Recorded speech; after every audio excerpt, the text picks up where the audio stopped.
जैसे नीतीश कुमार की नाराजगी की खबर सामने आई, वैसे ही विपक्षी दलों में मनभेद की भी खबरें हैं। बैठक के बाद सीताराम येचुरी ने कहा है कि लोकसभा चुनाव के लिए ममता बनर्जी से गठबंधन जरूर है, मगर यह गठबंधन बंगाल में प्रभावी नहीं होगा। येचुरी के बयान के बाद उन्हीं की पार्टी के नेता ने तो यहां तक कह दिया कि ममता बनर्जी पर भरोसा नहीं किया जा सकता, वो कभी भी बीजेपी के पाले में जा सकती हैं। उधर पंजाब में कांग्रेस और आम आदमी पार्टी के बीच भी सब कुछ ठीक नहीं दिखता।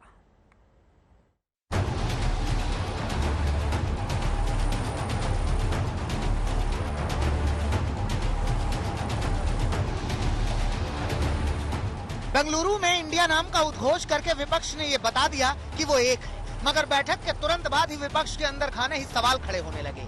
सबसे पहले सीताराम येचुरी ही बोल गए कि इंडिया वाला गठबंधन लोकसभा चुनाव के लिए है, बंगाल में वो टीएमसी का विरोध करते रहेंगे। It will be that Congress, secular forces and the left together will be taking on both the BJP and the TMC. अकेले सीताराम येचुरी नहीं, बल्कि बंगाल कांग्रेस भी लगातार कह रही है कि ममता बनर्जी के हाथ उनके कार्यकर्ताओं के खून से रंगे हैं, मगर टीएमसी भी कहती है कि ये मसला राज्य का है, लोकसभा चुनाव तो मिलकर लड़ेंगे। अलग अलग राज्य में अलग अलग पॉलिटिक्स होगा, लेकिन नेशनल लेवल में एक पर्सपेक्टिव में सब लोग एक साथ आएगा, कोई समस्या नहीं है। लेकिन दिलों में खाइयां तो हैं, इससे इनकार नहीं किया जा सकता। इंडिया नाम का गठबंधन तो हो गया है, उसके बावजूद सीपीएम के सांसद कह रहे हैं कि ममता बनर्जी विपक्षी एकता का हिस्सा नहीं है, उन्हें जब भी मौका मिलेगा वो गठबंधन तोड़ देंगी। Mamata ultimately will not be a part of opposition unity. जब भी को मौका मिले वो बीजेपी के साथ चले जाएंगे। अकेले बंगाल ही नहीं, उधर पंजाब में भी विपक्षी खेमे में खलबली है। कांग्रेस वाले आम आदमी पार्टी से अदावत लगातार दिखा रहे हैं, इसीलिए तो पीएम मोदी ने एक दिन पहले विपक्षी एकता पर निशाना साधा था। देश के लोग कह रहे हैं कि गलबहियां मिशन नहीं है, मजबूरियां है।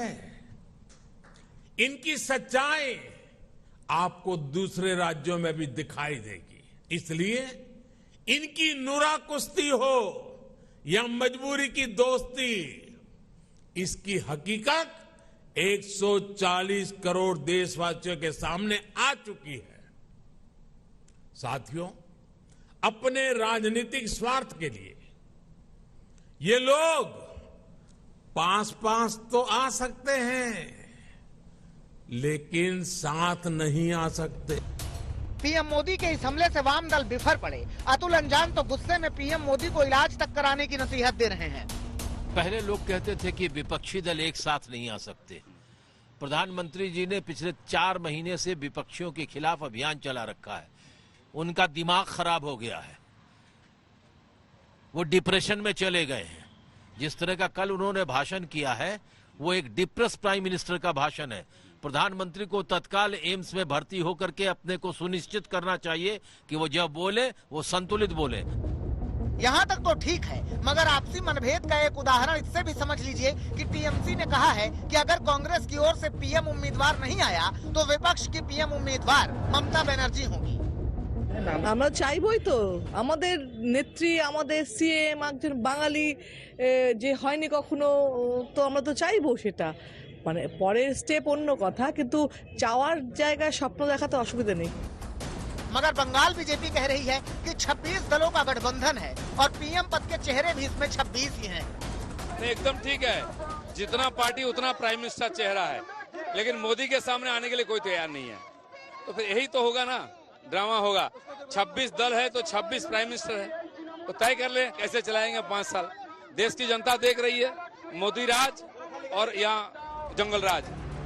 महागठबंधन ने अभी सिर्फ अपने गठबंधन का नाम दिया है, अभी रणनीतियां बनेंगी, चेहरे चुने जाएंगे, मगर सवाल यही है कि आपसी मतभेद भुलाकर क्या एक नाम पर विपक्ष सहमत होगा? कोलकाता से सूर्याग्नि रॉय और अनुपम मिश्रा के साथ आशुतोष मिश्रा, दिल्ली आज तक।